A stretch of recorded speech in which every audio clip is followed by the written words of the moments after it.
Qu'a changé en vous le plus depuis que vous vivez en Israël? Tout a changé, le matériel, le spirituel, l'approche, la vie, tout. Ce qui a changé en moi, bien sûr, c'est la façon de vivre. La Torah?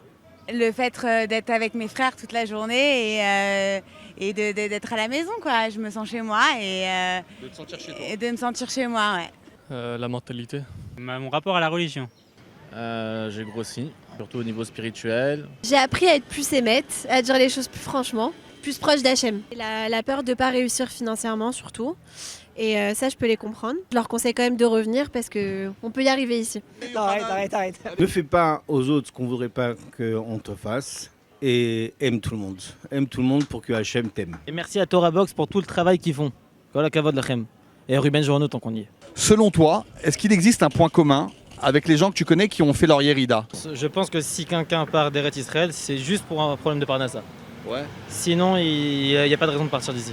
C'est plus facile la France apparemment. Bon, évidemment, je pense que le point commun, c'est la pression financière. Je pense que c'est ceux qui sont arrivés avec des projets bien cadrés et qui se sont pas dit qui venaient là justement parce que leur vie commençait et c'est ici qu'on se retrouve et qui on est vraiment. Ils n'ont pas réussi à s'intégrer en fait.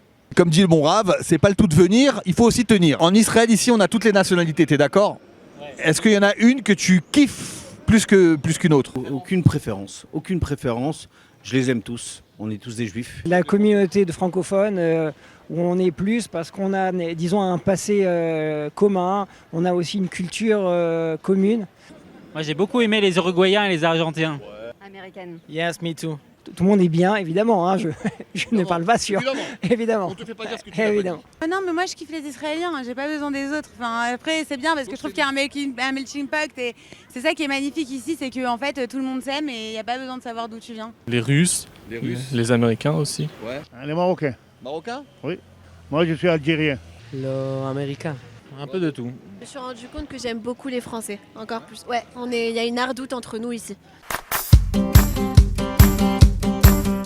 Alors qu'est-ce qui a changé depuis l'Aliyah? Est-ce que l'Aliyah a amené des modifications dans notre comportement? Alors je voudrais rebondir sur ce qui a été dit précédemment, sur les interviews qui ont été faites. La majorité parle de différence à la Parnassa. La Parnassa a changé. Eh bien il me semble que malgré les innombrables caractéristiques d'Eretz Israël, de la terre d'Israël, une des particularités spéciales de cette terre, c'est effectivement la Parnassa. La paracha de Ekev nous dit que la terre d'Israël est différente que la terre d'Égypte, de laquelle on sort. Aujourd'hui, on dirait la terre d'Israël est différente que la terre de France, de laquelle on sort. Qu'est-ce qu'il y a de différent, dit la Torah? Eh bien, en Égypte, on avait des ruisseaux, on avait des fleuves. Et de ces fleuves-là, on avait suffisamment de quoi arroser toutes les terres qui cherchaient à être irriguées. En Eretz Israël, ce n'est pas le cas. En Eretz Israël, on a peu de fleuves, on a la Kinneret, c'est vrai, mais peu de fleuves qui permettent d'arroser nos champs. Il faut prier à Hachem et attendre la pluie. Et c'est ce qu'il y a de très particulier. Il est vrai que cette abondance de Parnassa qu'on a connue en France, avec toutes les aides différentes et variées, on ne les a pas en Israël. Mais ce qu'on a en Israël, c'est cette pluie, cette Parnassa qui vient d'Akadosh Baruch Hu de façon inattendue. Parce que c'est ça qui est particulier en Israël. En Israël, nous n'avons pas une assurance de Parnassa, tout comme nous l'avions en France. Et tout comme nous le ressentons tous un petit peu. En Israël, cette Parnassa que nous la recevons immédiatement, directement d'Akadosh Baruch Hu. Comme cette pluie qui tombe du ciel. Ça nous demande de prier, ça nous demande de lever les yeux vers là où la pluie tombe.